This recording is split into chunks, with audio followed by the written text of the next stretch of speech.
जय हिंद दोस्तों, सनातन ठाकुर। आप लोग सबसे ज़्यादा जो सवाल पूछते हैं कि क्या हम रेडी टू मूव लें या हम अंडर कंस्ट्रक्शन लें। देखो भाई, any time any given of point ready to move is always better. अभी कोई कितना भी ज्ञानी आ जाए, मैं आपको पक्की बात बता रहा हूँ, रेडी टू मूव ही अच्छा होता है। अब अगर नहीं है तब आप जाओ कि प्राइमरी सेल में जाएंगे। अब इसके पीछे लॉजिक क्या है सनत? आप भैया बिल्डर को उसने चालू किया है डिगिंग जस्ट, है ना, तब से वो आपसे पैसा ले लेता है। थोड़ा बहुत काम किया कि भाई कंस्ट्रक्शन CLP प्लान रहता है, इतना पैसा दे दो। आपको मालूम है वो 50% 80% इतना जल्दी आ जाता है, सर पे बैठे रहते हैं एकदम से। सच बता रहा हूं मैं। जितने भी लोग, अगर मेरी बात गलत है तो कमेंट कर देना। ये लेवल हो गया, वो लेवल हो गया, आपके नाक में दम हो जाएगा भैया पैसा देते देते। लगता है कि मेरे को आराम से टाइम मिलेगा 3 साल का कंफर्टेबल। बोलेंगे हमारा इतना काम हो गया, आपके बिल्ड बैंक को रिटेल, वो यहाँ पे आप रेंट भर रहे हो, वहाँ पे आपका EMI चालू है। और वहाँ तो खाली कुछ देखा ही नहीं अभी तक, क्या होगा, कैसी एमिनिटीज होगी, कुछ भी पता नहीं है। बस आप दे रहे हो, चांस ले रहे हो। गैम्बलिंग बोलते हैं उसको। एक तो इन्वेस्टर है, उसको कोई फर्क नहीं पड़ता, डाल दिया क्योंकि अर्ली स्टेज में बिल्डर के प्राइस कम है। क्यों? बिल्डर को पैसा मिल रहा है घुमाने के लिए। आपको एक बात बताऊं, मैंने एक प्रोजेक्ट किया था, मतलब JV में ज़मीन दी थी और एक बिल्डर ने बनाया। बिल्डर का कुछ लगता ही नहीं है। ऐसे नहीं कि वो पूरा जेब का पैसा डाल के इतना बड़ा कंस्ट्रक्शन कर रहे हैं। JV हुई, ज़मीन थी, कुछ उसको डिपॉजिट देना पड़ा, ठीक है, सिक्योरिटी डिपॉजिट दोनों का हो गया 50-50 रेशियो। मतलब मान लो वहाँ पे 20 फ्लैट बनेंगे, 10 इसके 10 उसके, ऐसा 50-50, ठीक है। पैसा लगा क्या? नहीं, उसको अपन ने एग्रीमेंट कर लिया डेवलपमेंट का, राइट। अब ये होने के बाद आप उसके ऊपर लोन कर लिए बैंक से, बैंक ने पैसा दे दिया, यहाँ से बुकिंग उठाने लग गए, सारा काम हो रहा है। 2-3 साल में आराम से छाप लिया। मतलब इतना बहुत बड़ा लैंड पार्सल नहीं था, एक बता रहा हूँ, तब भी आराम से 4-5 करोड़ का काम हो जाता है। इतना इजी है। मेरे दिमाग में भी आया था कि बन जाओ बिल्डर, पर कई बार मेरा ना कॉन्शियस अलाउ नहीं करता। ऐसे नहीं कि वो सब गलत होते हैं, आप वो चेक कर लो कि गलत है या सही, बट जो जो करना पड़ता है मैं तैयार नहीं था उसके लिए। जब मुझे लगा कि यार इतना कुछ ऐसा नहीं है कि पहले सब अपना पैसा लगाना है। इससे लोन लिया, इसका JV, इसकी ज़मीन, बैंक को, बैंक से यहाँ पे आया, फिर बुकिंग ले रहे हैं और पैसा आते जा रहा है, उनका फ्लो बना हुआ है, कैश फ्लो।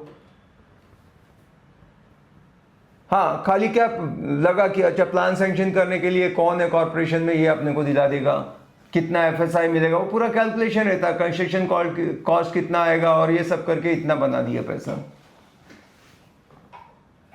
अभी मैं उसका नाम सब पता बता सकता हूँ, पुणे का ही प्रोजेक्ट है। पर जबकि वो कोविड के टाइम पे हुआ था, उसमें तो इतना टेंशन आया था पूछो मत, लॉस होना ही होना था, तब भी प्रॉफिट बनाया। अच्छा खैर चलो, इसको ज़्यादा खींचते नहीं। आपको बता दिया कि आपका ही पैसा है, आप दे रहे हो, वो कंस्ट्रक्शन करते जा रहे हैं, आगे बढ़ते जा रहा है, ठीक है।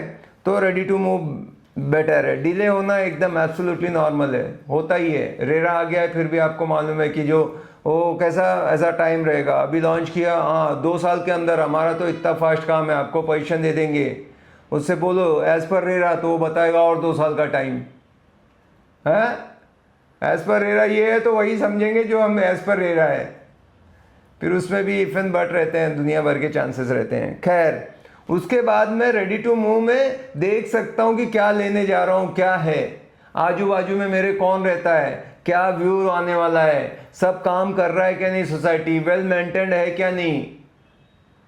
नई सोसाइटी में अगर आप पोजीशन भी ले लेते हो ना, 1-2 साल तो उधर खाट खूट तोड़ फोड़, इसका इंटीरियर का काम, इधर ठोका पीटी, कंस्ट्रक्शन भी चालू है, फटाफट दे दिया है, 2 साल तो जाने का मन ही नहीं होगा, इतना धूम धड़ाका मचा के रखते हैं, है ना। अब आप सोचो कोई प्रोजेक्ट 6 महीने डिले हो जाए, 6 महीने डिले का मतलब समझते हो कितने, वहां पे 500 फ्लैट की स्कीम थी, 6 महीने डिले, मतलब कितना पैसा, 6 महीने का रेंटल निकालो एक फ्लैट का। आज कुछ नहीं तो 35-40 हज़ार 2 BHK का रेंट है, 45-50 हज़ार 3 BHK का है, और 500 फ्लैट का आप लगाओ, कितना पैसा बना या किसी का लॉस हुआ। ये तो नंबर के गेम है, ये समझो। अच्छा जी, ठीक है। ऊपर से GST भरनी पड़ती है, रेडी टू मूव में कोई GST नहीं लगती है, वो तो फुकट का जा रहा है गवर्नमेंट को, ठीक है। अच्छा, जब अगर ऑक्यूपेंसी सर्टिफिकेट वगैरह आ गया है, एकदम से रेडी टू मूव इन में जा रहे हो, तो अपने को लगता है कि ये GST नहीं लग रही, लेकिन वो प्राइस उसी हिसाब से बढ़ा देते हैं। तो कस्टमर का फायदा तो कभी कभी होता है, पर जो रिसेल में है, अपने जैसा कोई भाई है वो बेच रहा है, उसको क्या ही लेने ना, उसने खरीदा था, अच्छे से नेगोशिएट कर लोगे, बहुत अच्छे प्राइस में आपको चीज़ मिल जाएगी। हम बता रहे हैं, अरे उसने कुछ तो भी काम किया ही रहता है रिसेल के फ्लैट में। मैं बहुत, ये गूगल वाली बकवास नहीं कर रहा हूँ मैं, ChatGPT पे आप जा के जो बहुत सारे लोग हैं ना बना रहे हैं एकदम, जिन्होंने ज़िंदगी में कुछ किया नहीं होगा रियल एस्टेट का, वो सब ज्ञान बांट रहे हैं। यहाँ पे एक आदमी है जो खाली जीना मरना सोना सब रियल एस्टेट है मेरे लाइफ में। वो आदमी एकदम प्रैक्टिकल, अनुभव की बात करूँगा, बिना अनुभव का कुछ नहीं है यहाँ पे। तो आप जाओ तो कुछ नहीं तो kitchen cabinet, line, fan, kitchen, garden, उसने रेंट पे भी दिया रहा, तो ये चीज़ें तो रहती है, कर्टन रॉड। अभी ये खुद करने जाओ तो पता लगा 1-2 लाख तो किधर भी चले जाते हैं। या थोड़ा बहुत सेमी फर्निश वार्डरोब बना दिया उसने, बेड डाल दिया, सोफा डाल दिया, तो ये सारी चीज़ें काउंट करती है।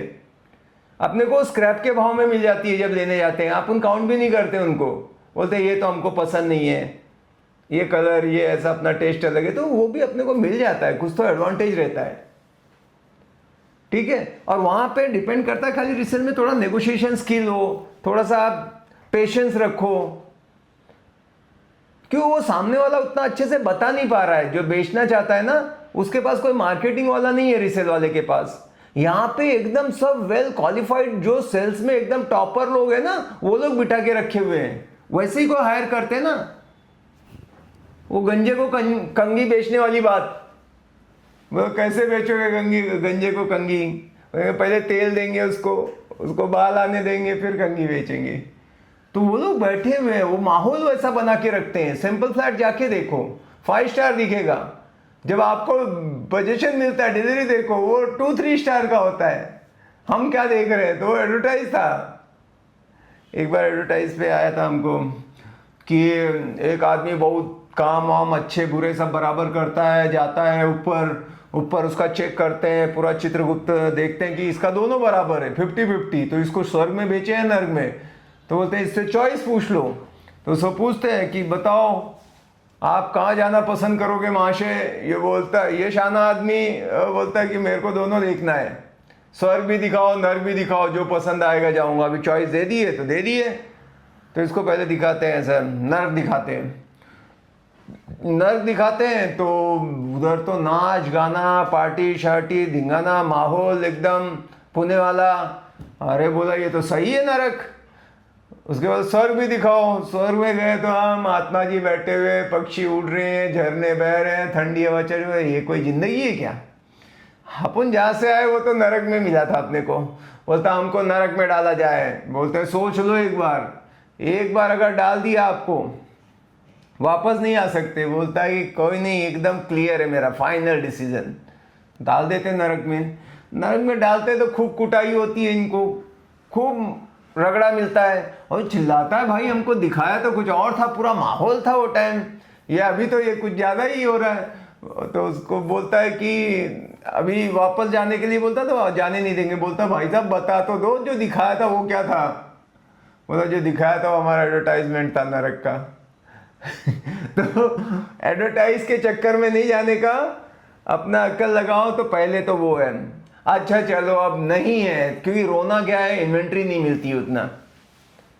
अब इन्वेंट्री नहीं मिलती तो हाँ प्राइमरी में ले रहे हो। प्राइमरी में भी नियरिंग पोजीशन थोड़ा देखो तो सही रहता है, पर वो उसके प्राइस थोड़े से बढ़ चुके होते हैं। जो अपन अर्ली बर्ड में जाते हैं ना, एकदम सॉफ्ट लॉन्च EOI ले रहे हैं, तो एक 20 से 30% का फर्क आ जाता है।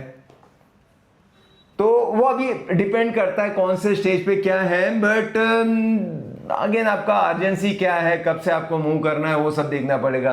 बट प्राइमरी में जाते हो तो भैया रेरा ठोक बजा के देख लेना। अभी हमको एक ऑफ़र आया था कि सर हमारे लिए एडवर्टाइज़ करो, आप हमारे प्रोजेक्ट के बारे में बोलो। तो हम बोले ठीक है, इतना इतना पैसा देंगे, है ना। जो भी एडवर्टाइज़ करते हैं खूब पैसा लेते हैं। आजकल हीरो हीरोइन आते हैं ना, अमिताभ बच्चन, वो भी आके बेच रहा है अभी फ्लैट तो भैया हमको ये ऑफर दिया पैसे का। तो मैंने कहा कि भाई बताओ आपका रेरा और आ गया। नहीं रेरा नहीं, हमारे यहाँ तो ऐसा ऐसा ऐसा सिस्टम है। हमने कहा माफ़ करना भैया, रेरा नहीं तो बातचीत नहीं। तो ऐसा है, तो आप भी अगर किसी का रेरा नहीं है तो वो तो देखना ही नहीं, ठीक है। अभी वो रेरा के बाद भी जो बहुत सारे मतलब कितने तो भी भरे हुए हैं। अभी मेरा एक दोस्त है जर्मनी में, उसका कॉल आया, बोला कि सनत, हम बास्केटबॉल खेलते थे कभी, पता लगा तू रियल एस्टेट कर रहा हूँ। हाँ कर रहा हूँ। बोला कि यार मेरे को लेना है ऐसे ऐसे। तो मैंने बोला ठीक है ये चीज़ें ले लो, पर क्या है दोस्ती खाते में मैं सोचा ऐसे ना लगे कि यार ये बेचने की कोशिश कर रहा है ना। मेरे इंटेंशन ऐसे रहते हैं, बहुत भगवान ने दिए रखा है। एक दोस्त क्या किसी को लगता है कि मेरे वजह से ये आगे जाएगा, ऐसा नहीं होना चाहिए। तो भाई हमने उसको बोला कि ठीक है देखो आप अपने आप सर्च कर लो, ईस्ट और वेस्ट पुणे है, और यहाँ पे ब्रांडेड बिल्डर के पास ही जाना, टॉप 10 के, वो भी आप ही सर्च कर लो, सब चैट जीपीटी पे, गूगल पे। पर उसके किसी XYZ दोस्त ने उसको रेफरेंस दिया। एक ऐसा भी, मैं नाम नहीं लूँगा किसी का नाम दिया तो फिर उन लोग को भी तकलीफ, वो भी बिजनेस कर रहे हैं। बोला वो, मैंने बोला भाई साहब वो दोस्त ने वहाँ ले लिया, वहाँ ले रहे हो, जरा उसके रिव्यू तो देखो। बोला रिव्यू देखा है पर दोस्त ऐसे बोल रहा है। तो दोस्त को क्या है, कमीशन है आजकल, रेफरल का उसको मिल रहा है 1%। तो जो प्रोजेक्ट में कोई ले लेता है ना, तो बिल्डर लोग क्या करते हैं, पहले उनको ही मेल डालते हैं, ब्रोकर के पास बाद में आता है वो, पहले उनको जाएगा कि आप लोग आओ, रेफरेंस का आपको मिलेगा। तो 1 आध लाख क्यों छोड़ना। तो वो बोल रहा मेरे पड़ोस में आ जाएगा, 10 साल में साथ में थे। तो मैंने उसको आईना दिखाया, मैंने बोला ये देख ये हालत है, इतने लोग उसको खराब खराब बोल रहे हैं और तू पैसा डालने जा रहा है। मैंने कहा कि टॉप के साथ जाओ बस। तो ठीक है वो बताऊंगा डील। तो ये है कि ध्यान रखो, जो बेस्ट ब्रांडेड है उनके पास ही जाओ। किसी का 1-2 लाख के फर्क के लिए फॉल्टी पीस ले ली, बाद में रिसेल में भी वो आपको कम देगा मेरे भाई, ठीक है। मारुति मिलती है 5 लाख की, मर्सिडीज 50 लाख की, तो दोनों में कुछ ऐसी बात रहती तब बेचते हैं। तो जो ब्रांड है बड़ा वो उतना देता है भाई। सेफ्टी की क्या वैल्यू होगी, तुम्हारी जान की क्या कीमत है। जब आप उस लेवल के होगे तब समझोगे कि यार भाई, है ना, जिसकी करोड़ों की इनकम है वो सोचेगा मैं ही नहीं रहा तो क्या रहेगा, सर सलामत तो टोपी, तो वो खर्च करता है उसके लिए। आप खाली एवरेज देखने वाले हो तो फिर आपके लिए तो है ना दूसरा ऑप्शन। वहाँ एयर बैग की जगह अपन क्या करते हैं पता नहीं। चलो खैर, तो आपको मैं ऐसे बता रहा हूँ कि बहुत सारे रीज़न है जिससे आप पहले रिसेल का देखो, क्योंकि प्राइमरी सेल में आप जब भी खरीदते हो आप खरीदार हो, और खरीदार आदमी जिससे खरीदता है वो पैसे बनाता है। तो बिल्डर लोग अमीर अमीर अमीर बनते जा रहे हैं। आप खुद देखो, इतना पैसा नहीं बनाते तो ये लोग के इतना कैसे क्या जिंदगी आगे बढ़ती। हम जैसे भाई लोग पैसा दे रहे हैं, रिसेल में आपस में फायदा करो। अगर नहीं है तब उनके पास जाओ, उनके पास जाने के लिए नेगोशिएशन करना सीखो। आप लोग भोले भाले सिंपल लोग हो, हमारे जैसे को लेके आओ वहां पे आगे, जो एकदम ठोक बजा के ऐसा घिस घिस के लेगा। आपको 5 लाख मिले तो 50,000 दे भी देना चाहिए। ऐसा सोच के नियत रखोगे, विन विन होगा, सबका भला होगा। यहाँ पे सब खराब या अच्छे कुछ नहीं है, सारा डिसाइड करता है कि आपकी मतलब क्या प्रायोरिटी क्या है लाइफ की, ठीक है। तो उस हिसाब से काम करो। थैंक यू सो मच, मिलते हैं अगले वीडियो में, बाय बाय, टेक केयर।